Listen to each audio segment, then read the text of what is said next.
આજના સમયમાં ઘણા લોકો માને છે કે અમીર બનવા માટે શહેરમાં જવું જરૂરી છે, પરંતુ હકીકત એ છે કે ગામડામાં રહીને પણ લાખો રૂપિયાની કમાણી કરી શકાય છે. ગામડામાં જમીન છે, પશુધન છે, કુદરતી સંસાધનો છે અને સૌથી મોટી વાત એ છે કે ખર્ચ ઓછો છે. જો યોગ્ય યોજના અને મહેનત કરવામાં આવે તો કોઈપણ વ્યક્તિ સફળ બની શકે છે. આજના વિડીયોમાં હું તમને એવા 5 બિઝનેસ વિશે જણાવીશ જે ઓછા રોકાણથી શરૂ કરી શકાય છે અને ભવિષ્યમાં તમને આર્થિક રીતે મજબૂત બનાવી શકે છે. તો વિડીયો અંત સુધી જરૂર જોતા રહેજો. ડેરી ફાર્મિંગ માઇનસ દૂધનો વ્યવસાય. મિત્રો, ગામડામાં કમાણી કરવાનો સૌથી વિશ્વસનીય રસ્તો છે ડેરી ફાર્મિંગ. જો તમારી પાસે 1 કે 2 ગાય અથવા ભેંસ હોય તો તમે દૂધ વેચીને રોજની આવક મેળવી શકો છો. માત્ર દૂધ જ નહીં, પરંતુ ઘી, દહીં અને પનીર બનાવીને પણ વધારાની કમાણી કરી શકાય છે. આજે ઘણા ખેડૂતો 10-20 પશુઓ રાખીને દર મહિને લાખો રૂપિયાની આવક કરી રહ્યા છે. શરૂઆત નાની કરો, પરંતુ ગુણવત્તા અને પશુઓની સારી સંભાળ રાખો. આધુનિક શાકભાજીની ખેતી. બીજો સારો બિઝનેસ છે શાકભાજીની ખેતી. પરંપરાગત પાકોની સરખામણીએ શાકભાજીમાં વધુ નફો મળે છે. ટામેટાં, મરચાં, ભીંડા, કાકડી, રીંગણ અને અન્ય શાકભાજીની બજારમાં સતત માંગ રહે છે. જો તમે ડ્રીપ સિંચાઈ અને આધુનિક ખેતી પદ્ધતિ અપનાવો તો ઓછા ખર્ચે વધુ ઉત્પાદન મેળવી શકો છો. ઘણા ખેડૂતો 1 થી 2 એકરમાં શાકભાજીની ખેતી કરીને વર્ષમાં લાખો રૂપિયાની કમાણી કરી રહ્યા છે. કુક્કડપાલન.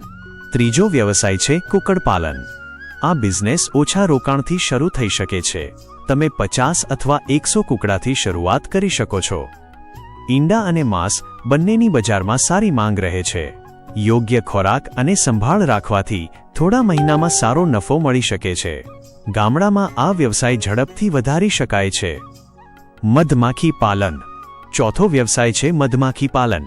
ઘણા લોકો આ વ્યવસાય વિશે જાણતા નથી, પરંતુ તેમાં નફો ખૂબ સારો છે.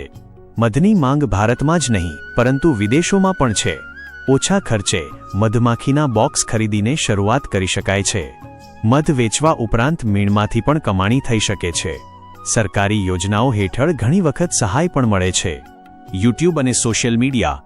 પાંચમો અને સૌથી આધુનિક રસ્તો છે યુટ્યુબ અને સોશિયલ મીડિયા. આજે માત્ર એક સ્માર્ટફોનથી વિડીયો બનાવીને લોકો લાખો રૂપિયાની કમાણી કરી રહ્યા છે. જો તમે ખેતી, પશુપાલન, ગામડાનું જીવન અથવા કોઈપણ ઉપયોગી માહિતી શેર કરો તો લોકો જરૂર જોવાનું પસંદ કરશે. શરૂઆતમાં ધીરજ રાખવી પડશે, પરંતુ સતત મહેનતથી મોટી સફળતા મળી શકે છે.